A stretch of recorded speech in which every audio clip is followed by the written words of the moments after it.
प्रभु यीशु के सामर्थ्य नाम में आप सबको जय मसीह की। एक बार फिर से प्रभु का धन्यवाद कि उसने सुंदर दिन हमें दिया, हमारे जीवन में एक और दिन उसने जोड़ा है। प्रभु के नाम की महिमा हो। आइए इस समय हम परमेश्वर के वचन को निकालें।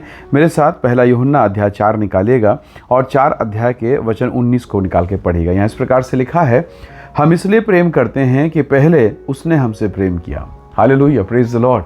संसार का प्रत्युत्तर कैसा है? आप पड़ोसी की मदद कीजिए, वो आपकी मदद करेगा। हो सकता है मुकर भी जाए, पर स्वाभाविक है कि आप जब मदद करते हैं वो मदद करेगा। आप नमस्ते कहेंगे, वो नमस्ते। जिस दिन आपने मुंह फेर लिया, नमस्ते नहीं बोला, तो शायद वो नमस्ते नहीं करेगा। ये संसार का दस्तूर है। जो आप बोएंगे वो आप काटेंगे। पर परमेश्वर का वचन कहता है कि हमने प्रभु से प्रेम पहले नहीं किया, उसने किया।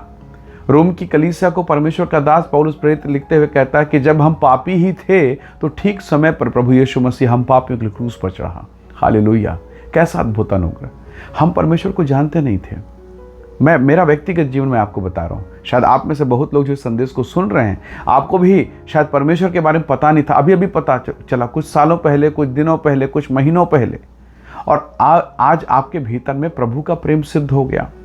वो पीड़ा, वो तकलीफ, वो अपमान, वो बेइज्जती परमेश्वर ने अपने हाथों में ले लिया और मुझे और आपको उसने मुक्त किया है। हालेलुया। और पौलुस इस बात को कहता है, परमेश्वर का दास इस बात को कहता है, पतरस इस बात को कहता है। यूहन्ना के सुसमाचार को लिखते हुए यूहन्ना कहता है, परमेश्वर प्रेम है और उसी ने जगत से प्रेम किया है। यूहन्ना के इस पत्री को जरा देखिए, पौलुस की पत्रियों को पढ़िए। परमेश्वर के लोगों, सारी पत्रियों का सार एक ही है, उसने हमसे प्रेम किया, पहले प्रेम किया। और उसे यूहन्ना अपनी पत्री लिखते हुए कहता है कि हमने नहीं, उसने पहले प्रेम किया और तब जाकर हमने परमेश्वर के प्रेम को जानकर अभी प्रेम कर रहे हैं। कभी कभी मैं और आप कहते हैं ना, मैं प्रभु से बहुत प्यार करता हूँ। क्यों प्यार कर रहे हैं? किस लिए प्यार कर रहे हैं? क्योंकि उसने पहले किया। उसने मेरे पापों को क्षमा किया, मुझे गड्ढे से निकाला, हॉस्पिटल से बाहर निकाला, मेरी शर्मिंदगी को दूर किया, मेरी लाचारी को ख़त्म किया। यही आपकी गवाही। किसी न किसी रूप में आपने प्रभु के प्रेम को चखा है, चाहे वो चंगाई के रूप में हो, संपन्नता के रूप में हो, बढ़ोतरी के रूप में हो, महिमा के रूप में, किसी न किसी रूप में आपने प्रभु के प्रेम को पाया और उसका प्रेम पहले आपको मिला। हालेलुया। और तब आज हम कुछ जब प्रभु के भवन के लिए, प्रभु के नाम के लिए, उसकी सेवा के लिए देते हैं तो कभी कभी लगता है हम बहुत दे रहे हैं, पर हम भूल रहे हैं परमेश्वर ने स्वर्ग के सबसे कीमती प्रभु यीशु मसीह इकलौते बेटे को मेरे और आपके लिए दिया, मेरे लिए, आपके लिए, ताकि मैं और आप बचा लिए जाएं। नहीं तो हम नाश हो जाते। उसने बहुत बड़ी कीमत दी है, स्वर्ग ने बहुत बड़ी कीमत दी है। हालेलुया। किसके लिए? मेरे जैसे व्यक्ति के लिए, आपके लिए। ये कैसा अद्भुत प्रेम है। आज आपका जीवन अगर बीमार पड़ जाए, आप लाचार हो जाएं, असहाय हो जाएं, जिस कंपनी ने आपको ऑफर लेटर दे के बड़े पोजीशन में रखा, आपको घर बैठाने में टाइम नहीं लगेगा। एक मेल भेजा जाएगा टर्मिनेशन का, नौकरी खत्म, संबंध खत्म, रिश्ते खत्म, यहाँ तक कि आपके अपने सगे लोग मुंह फेर के किनारे हो जाएंगे। कोई आपके साथ नहीं है, केवल परमेश्वर, जिसने कहा मैं जगत के अंत तक सदैव तेरे साथ हूँ, मैं तुझे कभी अनाथ ना छोड़ूंगा। हालेलुया। इसलिए कई बार आप जब निराश होते हैं, सब छोड़ देते हैं, मनुष्य छोड़ देता है, तो ऐसा लगता है कि प्रभु कोई है नहीं। पर सच कहूँ, जब कोई नहीं तो यीशु है। जब कोई दरवाज़ा नहीं तो एक दरवाज़ा जो स्वर्ग का है, वो परमेश्वर को, वो आपके लिए खुला है।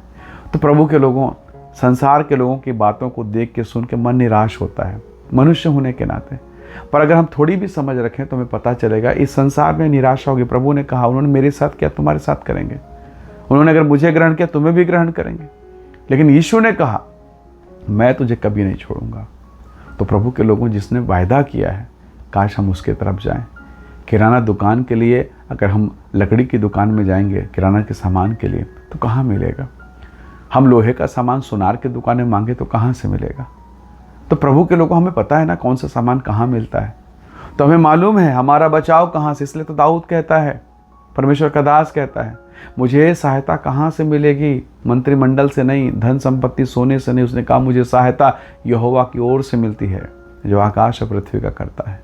जब हमारा ध्यान प्रभु से भटकता है ना, तब हमें ठोकर लगता है। हम लोगों से, विश्वासियों से, उससे, इससे, उससे, हम इनसे आशा कर बैठते हैं, परिवार से आशा कर बैठते हैं। पर आपको बनाने वाला, जिसने आपको बनाया, जिसने आपको डिज़ाइन किया, जिसने आपका निर्माण किया, उसका नाम तो आप जानते, उसका नाम प्रभु यीशु मसीह है, परमेश्वर यहोवा है। तो आपके भविष्य के बारे में सबसे बेहतर, सबसे अच्छा कौन बताएगा, कौन करेगा, कौन निर्माण करेगा? परमेश्वर। एक मोटरसाइकिल एक्सीडेंट हो भी जाए तब भी कंपनी उसे फिर से बना सकती है, क्योंकि उसके पास उसके पुर्जे हैं, उसके औजार हैं, उसके संसाधन हैं, वो बना सकता है। तो आपका अगर हृदय टूटा है तो कौन बना सकता है सिवाय परमेश्वर के? कोई मनुष्य आपका हृदय फिर से नहीं बना सकता। वो टाइम पास, मनोरंजन हो सकता है, पर फिर से रिस्टोरेशन, फिर से पुनर्स्थापित कौन कर सकता है? केवल परमेश्वर, केवल निर्माता। प्रभु का वचन कहता है उसने हमसे पहले प्रेम किया है। वचन कहता है इसलिए हम उससे प्रेम करते हैं, पहले उसने अपने आप को हम पर प्रकट किया और तब हम उसके प्रेम को जान पाए हैं। हालेलुया। क्यों ना आज हम परमेश्वर से कहें, खुदाबंद मैं लोगों से निराश होता हूँ, मुझे क्षमा कर, मुझे तुझसे प्रेम करना सिखा दे। जब आप उससे प्रेम करना सीख जाएंगे, देखिए जब पेड़ छोटा होता है तो बार बार पानी देना पड़ता है, पेड़ जब बड़ा हो जाता है तो पानी की आवश्यकता है, क्योंकि वो आप कनेक्ट हो गया है नीचे गहराई में, जड़ में। अभी आप छोटा मन रखेंगे, छोटा विश्वास, तो बार बार इसकी उसकी सहायता की आवश्यकता हो। पर जब आपका जड़, आपकी नींव परमेश्वर के साथ कनेक्ट हो जाएगी, आपको स्वर्गीय सहायता मिलेगा। किसी को समझ में नहीं आएगा क्या हो गया, कैसे हो रहा है, ये तो मरने वाला था, इसका तो कोई उम्मीद नहीं, कैसे बच गया? कारण एक ही है, जड़ स्रोत में लग गया है। Praise the Lord. तो प्रभु आपको आशीष देगा। आइए दुआ करें, प्रभु से प्रार्थना करें। प्रेमी अनुग्रहकारी स्वर्गीय पिता, मेरे प्रिय लोगों को मैं आपके हाथों में सौंपता हूं, इन्हें ब्लेस कर, आशीष दे, अनुग्रह से भर पिता, और इनके स्रोतों को तो गहरा कर, आशीषित कर प्रभु जी। हर एक निराशाएं, दुर्बलताएं, हर वो बात जो इनके जीवन को, इनके घर परिवार को दबाती है, यीशु के नाम से दूर हो जाए। इन्हें ब्लेस कर, आशीष दे, महिमा से भरपूर कर। पिता धन्यवाद सारी आशीषों के लिए, प्रभु यीशु के नाम से मांगते हैं, आमीन आमीन। प्रभु आप सबको बहुत ऐसे आशीष दे। Praise the Lord. जय मसीह।